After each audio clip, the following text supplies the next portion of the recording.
Hello guys, आज हम लोग जानेंगे सिक्कल सेल एनीमिया क्या होता है। सिक्कल सेल एनीमिया अधिकांश मरीज अफ्रीकन और एशियन कंट्री में पाया जाता है। इसी का दूसरा नाम SCA एंड SCD के नाम से भी हम लोग जानते हैं। चलिए आज हम लोग समझेंगे सिक्कल सेल एनीमिया। सबसे पहला इनका सिम्टम क्या है। सिम्टम यानी कि लक्षण। पहला लक्षण है दर्द। इसमें बहुत ज़्यादा दर्द होता है। पीठ, हाथ, पैर, छाती में अधिकांश दर्द होता है। दूसरा है हाथों और पैरों की सूजन। तीसरा है बार बार इन्फेक्शन होना। चौथा है थकान सी महसूस होना। पांचवा है पीलिया, इससे बॉडी पूरा पीला हो जाता है। चलिए हम अब जानते हैं ये दर्द और सूजन क्यों होता है इस बीमारी में। इसके बारे में हम आप लोग आज जानते हैं दर्द और सूजन क्यों होता है। इनका सबसे पहला कारण है दर्द और सूजन होने का।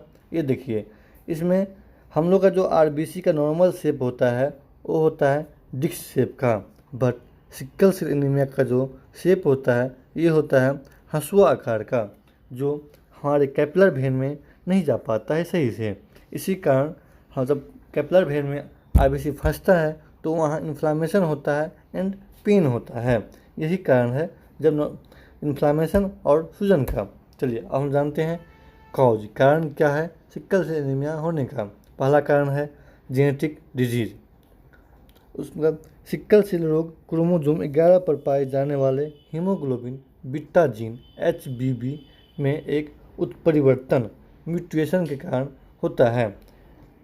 सिक्कल सेल दो कारण से होता है। पहला होता है जेनेटिक डिजीज, दूसरा होता है सिक्कल सेल रोग क्रोमोसोम 11 पर पाए जाने वाला जो HBB है उसमें कुछ म्यूटेशन आ जाता है जिसके कारण सिक्कल सेल एनीमिया होता है। अब हम लोग जानते हैं ये ट्रांसफ़र कैसे होता है। देखिए, एक है फादर, एक है मदर। मान लीजिए यदि फादर को सिक्कल सेल एनीमिया नहीं है, मदर को है, तो इसका जो बच्चा होगा वो होगा पहला बच्चा सिक्कल सेल एनीमिया नहीं होगा, दूसरा का होगा, तीसरा का भी होगा, चौथा का फिर नहीं।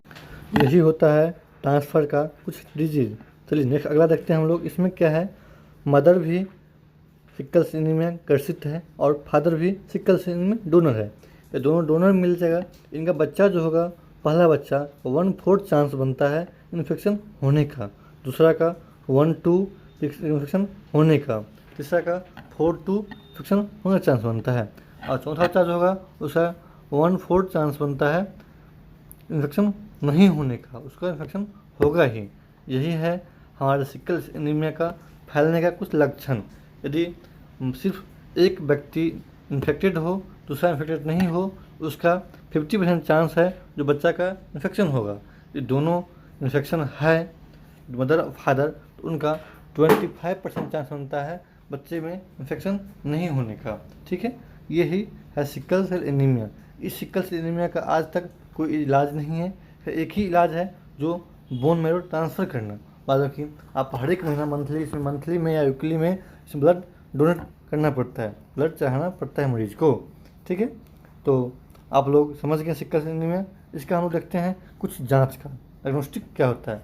पहला डायग्नोस्टिक होता है इसमें हीमोग्लोबिन। डॉक्टर हमको हीमोग्लोबिन करवाता है। हीमोग्लोबिन से पता चलता है बॉडी में ब्लड कितना है, ब्लड कम है कि ज़्यादा है। दूसरा होता है CBC यानी पूर्ण रक्त गणना, इसमें बहुत सारा सेल दिखा देता है।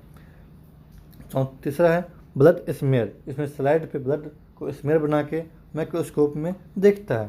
चौथा है हीमोग्लोबिन इलेक्ट्रोफोरेसिस, इसमें अच्छा से कंफर्म हो जाता है सिक्कल सेल एनीमिया है कि क्या है। और नेक्स्ट है HBB जीन म्यूटेशन, एक टेस्ट है जिसमें पता चलता है जो जेनेटिक डिजीज है या जीन के कारण ये डिजीज हुआ है। चलिए अब अगर जानते हैं यदि बच्चा जन्मा नहीं हुआ हो उसको जानना चाहते हैं, इसके लिए जो हमारे यूट्रस का इम्यूनिटी फ्लूइड होता है उसका टेस्ट करेंगे, उसमें पता चल जाता है बच्चा को सिक्कल सेल एनीमिया होगा या नहीं होगा।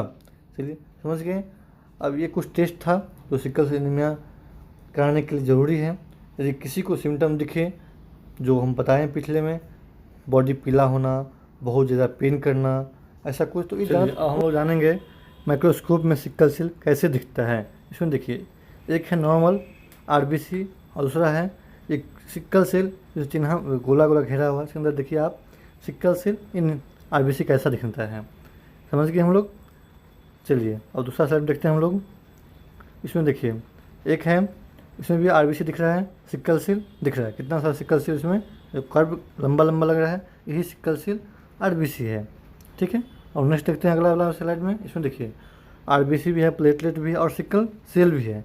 कुछ डब्ल्यूबीसी नहीं, सॉरी आरबीसी है, प्लेटलेट दिख रहा है, सिक्कल सेल देख लीजिए, सिक्कल सेल भी जो दिख रहा है यही होता है सिक्कल सेल। चलिए हम लोग आज इस वीडियो में सिक्कल सेल क्या होता है, लक्षण क्या है, कारण क्या है, ट्रीटमेंट क्या है, हम लोग ये समझ गए।